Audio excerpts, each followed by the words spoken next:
Well students, good morning. Online classes में आपका स्वागत है। आज हम सेकेंड ईयर AHDP के सेकेंड सेमेस्टर में वेटनरी फार्माकोलॉजी का टॉक्सिकोलॉजी का अध्ययन करेंगे। कल हमने टॉक्सिकोलॉजी में मेटल्स के द्वारा होने वाली विषाक्तता के बारे में अध्ययन किया था। Toxicity by metals. आज हम पौधों द्वारा विषाक्तता यानी टॉक्सिसिटी जो पौधों के द्वारा प्रोड्यूस की जाती है, जो पौधों में टॉक्सिन्स पाए जाते हैं उनके द्वारा आज हम उनका अध्ययन करेंगे। तो इसमें सबसे पहला जो है वो है रिंसिनस। ये टॉक्सिन है रिंसिनस। ये टॉक्सिन जो है ये अरंडी के पौधों से पके हुए बीज में प्राप्त होता है। यानी अरंडी के जो पौधे होते हैं उनके पके हुए जो बीज है उनसे ये होता है। अरंडी के जो पके हुए बीज होते हैं वो उसमें दो प्रकार के टॉक्सिन प्रोटीन टॉक्सिन होते हैं, प्रोटीनस टॉक्सिन होते हैं दो प्रकार के। एक होता है फाइटोटॉक्सिन और एक होता है रिंसिनस। यानी ये दो प्रकार के टॉक्सिन जो है ये अरंडी के पके हुए बीजों में मिलता है। अब सबसे पहले देखते हैं कि रिंसिनस नामक टॉक्सिन जो है वो अरंडी के तेल में नहीं होता है। यानी ये ध्यान देने वाली बात है कि जो रिंसिनस नामक टॉक्सिन है, जो प्रोटीन टॉक्सिन है एक प्रकार का, ये कैस्टर ऑयल यानी अरंडी के तेल में नहीं होता है, लेकिन उसकी खल में होता है। जो खल निकलती है तेल निकलने के बाद में उसके अंदर ये पाया जाता है। और जब खल को हम पशु को आहार के रूप में खिलाते हैं तो इस जहर का असर हो जाता है। इसके लक्षण क्या है, यानी रिंसिनस जो टॉक्सिन उसकी टॉक्सिसिटी के लक्षण क्या है? उसके लक्षण ये है कि सबसे पहले पशु को खूनी दस्त होंगे, यानी ब्लडी डायरिया, खूनी दस्त होंगे। और पशु के मुंह में से लार गिरेगी। लार गिरेगी, दांतों द्वारा चबाने की हरकत करेगा पशु। जैसे दांत चबाते हैं वैसे चीविंग मूवमेंट करेगा पशु। चीविंग मूवमेंट यानी दांतों द्वारा चबाने की हरकत करेगा। मांसपेशियों में ऐंठन होगी, जो मसल्स है उसमें ऐंठन होगी, मस्कुलर ट्रीमर्स जिसे बोलते हैं, वो उसमें इस जहर की वजह से पशु में होगा। ये लक्षण है, मतलब सब में पशु में कॉमन है। लेकिन घोड़े में जो है लक्षण क्या हो? घोड़े में लक्षण होंगे, घोड़ा सुस्त हो जाएगा, लड़खड़ा कर चलेगा, बहुत अधिक पसीना आएगा उसको, घोड़े को पसीना बहुत ज़्यादा आएगा।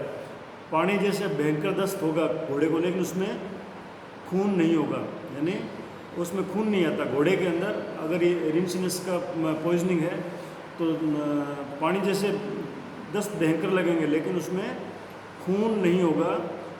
और टिटेनिक स्पाज्म, टिटेनी होती है धनुष टंकार, लोहे की वस्तु लग जाती है अपने, जब देखते हैं ना टिटनी हो जाती है, तो टिटनी में पशु की थर्ड आईलिड जो है वो मतलब क्या है, प्रोलेप्स हो जाता है, उसका बाहर निकल जाती है थर्ड आईलिड, और उसको स्पाज्म आते हैं, मतलब दौरे पड़ते हैं, टिटनस के दौरे। जैसे टिटनस के दौरे पड़ते हैं वैसे इसमें घोड़े को दौरे पड़ते हैं।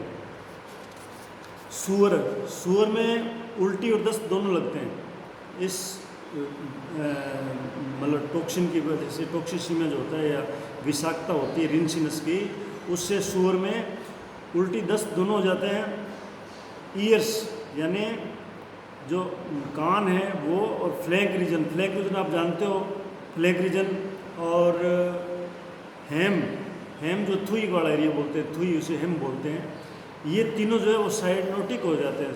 साइनोटिक हो जाते हैं। साइनोटिक का मतलब होता है कि उसका ब्लूइश पिंक कलर हो जाता है। इसमें ब्लड को ऑक्सीजन नहीं मिलती है, इस कारण इसका कलर जो चेंज हो जाता है। ब्लड को ऑक्सीजन नहीं मिलने के कारण ये जो ear, flank and hem region है ये साइनोटिक हो जाते हैं। सूअर कमज़ोर होकर लड़खड़ा कर चलता है, कमज़ोर हो जाता है और लड़खड़ा कर चलता है। कुत्तों में इसमें खूनी दस्त हो जाते हैं, ब्लडी डायरिया, 3 दिन तक बुखार रहता है कुत्ते को और मृत्यु हो जाती है, लास्ट में उसकी मृत्यु हो जाती है। इसका उपचार, अब ये तो इसके सिम्टम थे घोड़े में, सूअर में, कुत्ते में और कैटल में।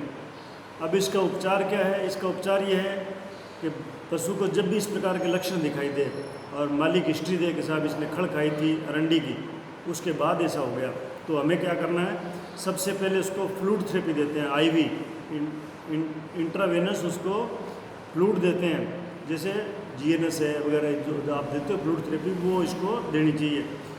एक ब्रॉड स्पेक्ट्रम एंटीबायोटिक देते हैं ताकि इन्फेक्शन वगैरह नहीं हो, वो इंट्रामस्कुलर या आईवी दोनों तरीके से दे सकते हैं। एट्रोपिन सल्फेट इंजेक्शन इंट्रामस्कुलर देते हैं, ये किस लिए देते हैं कि इसका सेलाइवा बहुत ज़्यादा होता है, इसलिए सेलाइवेशन रोकने के लिए इसको ये देते हैं अपने। इसके बाद में विटामिन बी कॉम्प्लेक्स आती है, यानी बी कॉम्प्लेक्स सपोर्टिव थेरेपी के लिए विटामिन बी कॉम्प्लेक्स उसको देना चाहिए। ये था रिंसिनस जो अरंडी की खल में पाया जाता है, तेल में नहीं होता है, अरंडी की खल में होता है, ये ध्यान रखने वाली बात है। अब दूसरा जो टॉक्सिन है वो है गोसिपोल, वो था रिंसिनस और ये है गोसिपोल। इसका स्रोत जो है वो कपास के जो पके हुए सीड होता है, कपास के बिनोले जो होते हैं, बिनोले बोलते हैं अपने इनको, कपाशिया बोलते हैं अपनी भाषा में, उसके जो पके हुए बीज होते हैं उसके अंदर ये गोसिपोल नामक टॉक्सिन पाया जाता है। और ये देखो इसका भी वही सिस्टम है रिंसिनस की तरह, ये खल में पाया जाता है, जो बिनोले की खल है, कपाशिया की खल जिसे, उसमें ये टॉक्सिन आएगा, तेल में ये टॉक्सिन नहीं होता है। अब इसके लक्षण क्या है, इसके लक्षण ये है कि एक तो भूख नहीं लगती पशु को, पल्मोनरी एडिमा हो जाता है, यानी जो फेफड़े हैं वहाँ एडिमा हो जाएगा, रक्त कोशिकाओं का टूटना, हीमोलाइसिस, यानी रेड ब्लड सेल्स का हीमोलाइसिस हो जाएगा, ब्लड सेल टूटती है, और डिप्रेशन हो जाएगा पशु डिप्रेस हो जाएगा और उसकी मृत्यु हो जाएगी। अब इसका उपचार जो है बिल्कुल सेम वही है जो रिंसिनस का उपचार था, यानी अरंडी वाला जो पॉइजन था वैसा ही इसका उपचार है। एक तो इसको फ्लूइड थेरेपी देते हैं, एंटीबायोटिक, ब्रॉड स्पेक्ट्रम आईवी या इंट्रामस्कुलर, और एट्रोपिन सल्फेट इंजेक्शन इंट्रामस्कुलर, और विटामिन बी कॉम्प्लेक्स, ये इसका ट्रीटमेंट है। तीसरा जो है पौधों द्वारा होने वाला विषाक्तता में आता है धतूरा, धतूरे को बोलते हैं धतूरा। इसका स्रोत जो है वो धतूरे के पौधे में दो प्रकार के एल्कोलॉइड होते हैं, दो प्रकार के एल्कोलॉइड होते हैं तो टॉक्सिन का काम करते हैं। एक होता है आयोसियामिन और एक होता है आयोसिन। आयोसियामिन और आयोसिन, ये दो प्रकार के एल्कोलॉइड जो है धतूरे में, स्ट्रामोनियम जो होता है धतूरे स्ट्रामोनियम बोलते हैं, उसके अंदर ये दो प्रकार के एल्कोलॉइड यानी जो टॉक्सिन होते हैं ये होते हैं दो। और इनके जो अगर धतूरा पशु खा ले या उसको एक्सीडेंटली ज़्यादा दे दे धतूरे को, तो उसके लक्षण क्या होंगे, उसके लक्षण ये होंगे कि आँख की जो प्यूपिल है, यानी आँख की पुतली जो है वो फैल जाएगी, प्यूपिल ऑफ आई जो है वो फैल जाएगी, और पशु लड़खड़ा कर चलेगा, सांस मतलब कठिनाई से लेगा, डिस्पनिया हो जाएगा, गहरा सांस लेगा, लंबे लंबे गहरे सांस लेगा, पेट दर्द होगा उसमें पेट दर्द होगा। तो ये इसके सिम्टम है जो आपको इनको याद करना है। फिर इसका उपचार, इसमें भी पशु को आईवी फ्लूइड थेरेपी देते हैं, और पशु को दस्तावर दवाई दें, यानी जिससे दस्त लगे ऐसी दवाई दें, जिससे क्या है कि फ्लूइड थेरेपी इसलिए देते हैं कि पानी की कमी नहीं और जो टॉक्सिन है वो डाइल्यूट हो जाए, और पशु को दस्तावर दवाई इसलिए देते हैं कि जो टॉक्सिन पेट में है वो बाहर निकल जाए। और पाइलोकार्पिन देते हैं। पाइलोकार्पिन क्या है, पाइलोकार्पिन जो है ये आँख की पुतली जो है, इसमें जो आँख में जो प्रेशर होता है उसको कम करता है, यानी वो डायलेट इसलिए होती है कि उसमें प्रेशर बढ़ता है, तो ये इसका प्रेशर कम करता है पाइलोकार्पिन। पाइलोकार्पिन का काम ये है कि वो इसका प्रेशर कम करता है आँख का, और सेलाइवा ज़्यादा होता है उसको भी, सेलाइवेशन को भी रोकता है। फिर चौथा आता है हाइड्रोसाइनिक एसिड। ये चौथा विष जो है पौधों द्वारा वो है हाइड्रोसाइनिक एसिड। इसका मतलब है कुछ पौधे ऐसे होते हैं जिनमें साइनोजेनिक ग्लाइकोसाइड व उसी के ऑर्गेनिक कंपाउंड होते हैं, यानी साइनोजेनिक ग्लाइकोसाइड व उसी के ऑर्गेनिक कंपाउंड होते हैं जो हाइड्रोलाइसिस होने पर साइनाइड पैदा करते हैं। यानी अगर साइनोजेनिक ग्लाइकोसाइड या उसके ऑर्गेनिक कंपाउंड है, उनका अगर हाइड्रोलाइसिस होता है तो साइनाइड पैदा करते हैं। और जब पशु ऐसे पौधे खाते हैं तो HCN पॉइजनिंग के शिकार हो जाते हैं।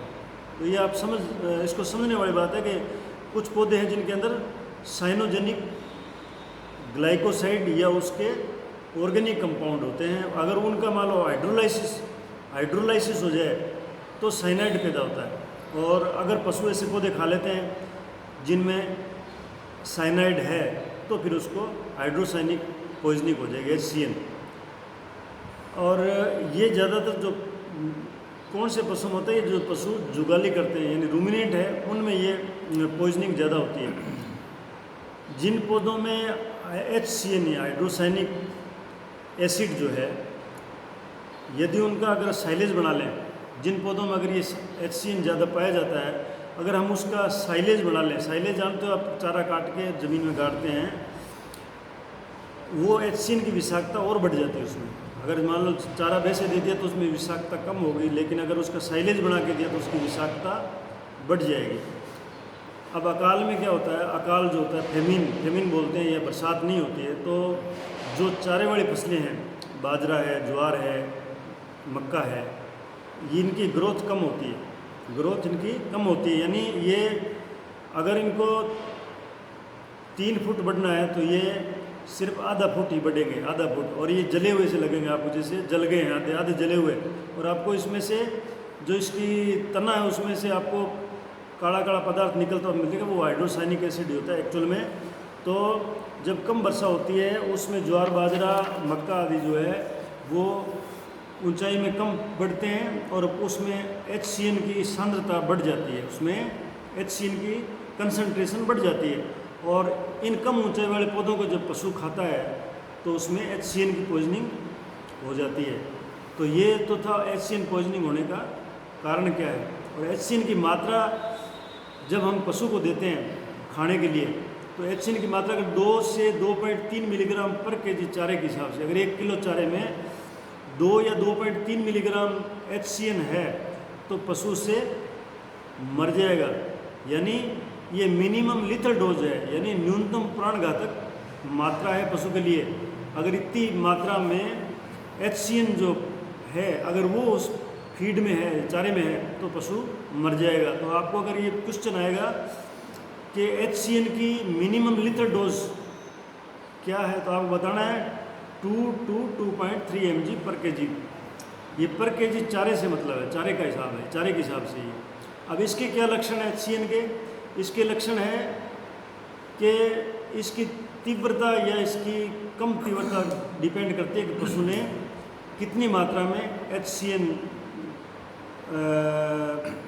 HCN युक्त चारा खाया है।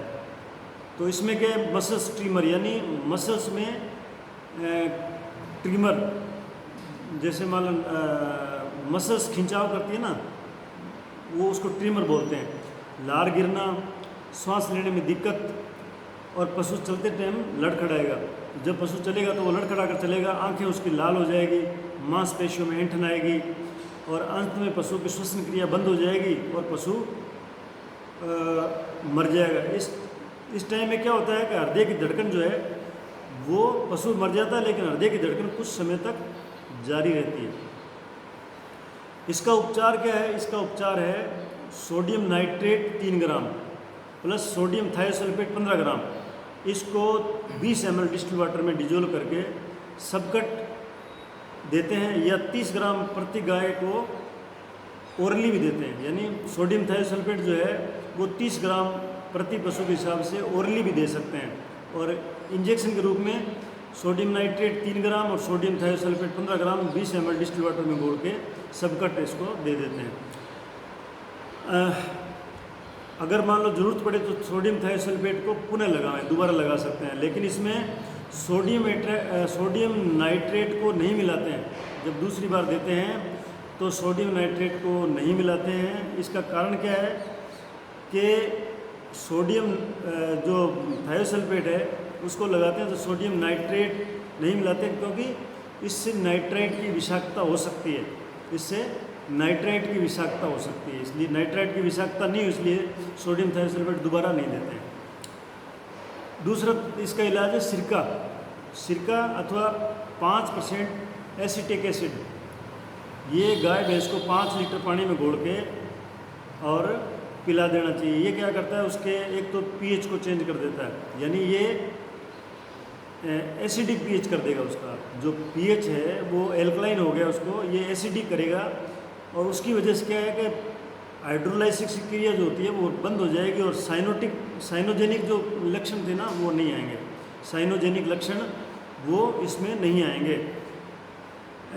पांचवा पॉइजन है ऑक्जिलेट।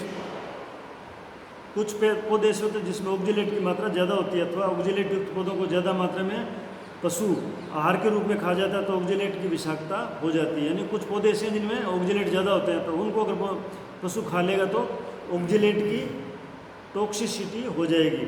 जैसे इसका उदाहरण है बीटा वल्गेन, ऑक्जेलिस स्पीसीज और रूमेक्स स्पीसीज, ये 3 टॉक्सिन हैं इसके ऑक्जिलेट के। इसके लक्षण ये है कि पशु सुस्त हो जाएगा, सिर को नीचा करके रखेगा, भूख कम हो जाएगी, जुगाली करना बंद कर देगा, मुंह से लार गिरती है, झाग भी गिरते हैं, पशु लड़खड़ा कर चलता है, और श्वास की गति धीरे धीरे कम हो जाएगी, पशु मर जाएगा। तो इसका उपचार क्या है, एक तो डाइकैल्शियम फॉस्फेट, इसको ओरली देते हैं पशु को। हॉर्स में 4 से 8 ग्राम, केटल में 4 से 12 ग्राम, कुत्ते में 0.3 to 0.6 ग्राम, इसको ओरली देते हैं। आईवी अगर देना हो तो कैल्शियम बोरोग्लूकोनेट 25% सॉल्यूशन, कैल्शियम बोरोग्लूकोनेट का 25% सॉल्यूशन जो है आईवी देते हैं। केटल में 300 से 500 ml और शीप में 50 ml, ये इसकी डोज है। अब एक आता है अब्रस प्रिकेटोरियस, इसका जो स्रोत है वो रत्ती नाम का पौधा होता है, उसको आप मतलब रत्ती पॉइजनिंग भी इसको कहते हैं, रत्ती पौधे से होता है ये। उसके बीजों में, जो इस रत्ती नाम का पौधा, उसके बीजों में फाइटोटॉक्सिन एब्रिन नामक पदार्थ होता है, जो रिनसिन के अनुसार विषाक्तता का असर करता है। जो रिनसिन था पहले, उसी तरह ये विषाक्तता पैदा करता है। इसके लक्षण है लार गिरना, दौरे पड़ना, अकड़कर लड़खड़ा कर चलना, स्टिफनेस एंड इनकोऑर्डिनेशन ऑफ मूवमेंट। इसमें लिखा है इनकोर्टोनेशन है, ये किताब में आपको सही कर रहा है, इनकोऑर्डिनेशन है ये, अकड़कर या लड़खड़ा कर चलना, स्टिफनेस या इनकोऑर्डिनेशन ऑफ मूवमेंट। बकरियों में क्या, खूनी दस्त हो जाएंगे, श्वास लेने में दिक्कत होगी, तथा बकरियां कुछ समय बाद गिर जाएगी, ज़मीन पे गिर जाएगी कुछ समय बाद में। इसका उपचार क्या है, पशु को कोयला देते हैं, यानी चारकोल ना, लकड़ी का पीसा हुआ पाउडर है चारकोल। लकड़ी जलती है, उसके बाद कोयला होता है, उसको पीसते हैं तो वो चारकोल बन जाता है पाउडर, उसको देते हैं। तो वो क्या है, पॉइजन को एब्जॉर्व कर लेता है, पेट में जब जाएगा आंतों में तो पॉइजन को एब्जॉर्व कर लेगा। डिमलसेंट का मतलब होता है ऐसे पदार्थ जो बकल कैविटी में इरिटेशन होगा, अगर इस पॉइजन की वजह से इरिटेशन या इन्फ्लेमेशन होगा तो उसको कम करने के लिए वो उस पर एक कोट बना देगा, जो बकल कैविटी है उस पर अंदर की साइड में कोट परत बना देगा, जिससे इरिटेशन, इन्फ्लेमेशन वगैरह बंद हो जाएगा। क्योंकि इस पॉइजन की वजह से मुंह में इरिटेशन और इन्फ्लेमेशन दोनों होते हैं। सेलाइन प्रगेटिव जैसे मैग्नीशियम सल्फेट वगैरह, ये सेलाइन प्रगेटिव है, वो देवें तो उससे क्या है, जहर जो है पेट में जो जहर है वो मतलब दस्तों के साथ निकल जाएगा। और उसको fluid therapy IV fluid therapy दें। तो ये जो है आज हमने पौधों द्वारा होने वाली विषाक्तता के बारे में पढ़ा। कल से हम जो है जो विषाक्तता में जितने टॉपिक बचे हैं वो उनको पढ़ेंगे। धन्यवाद।